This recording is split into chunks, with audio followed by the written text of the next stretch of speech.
நானும் நண்பர் குருநாதரும் ஒரு சில்லறை வேலையாக சென்னை வரைக்கும் வந்தோம். சரி வந்ததும் வந்துட்டோம், நமக்கு பிடிச்ச கடையான சோல்டு ஸ்டோர் போகலான்னு எக்ஸ்பிரஸ் பண்ணி வந்தோம். 1 2 3 கோ. தங்கத்தில் படிச்ச உருவம் என்ன மயக்குற உன்னது பருவம் விண்வெளியில் நின்னுக்கு துருவம் கொஞ்ச நன்னி பட்ட இன்னது புருவம் நறுத நிலத்தில் வளர்ந்த மகளே 2 சட்டையில் ஒரு சட்டை கசங்கி இருந்துச்சு, இன்னொரு சட்டை என்னோட தோல் நிறத்துலேயே இருந்துச்சு. நண்பர் குருநாதன் நல்லா இருக்குன்னு சொன்னார்.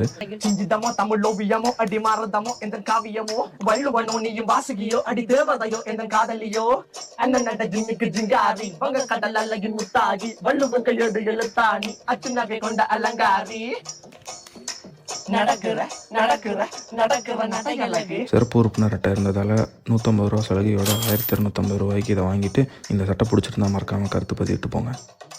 சமீப காலமாக புத்தகங்கள் மேலே எனக்கு அலாதி பிரியம் ஏற்பட்டிருக்கு. ஒரே ஒரு புனைவு புத்தகம் ஒன்று வாங்கிட்டு அப்படியே KFCயில் 2 ஊன் பொதியப்பம் சாப்பிட்டுட்டு கிளம்பிட்டோம்.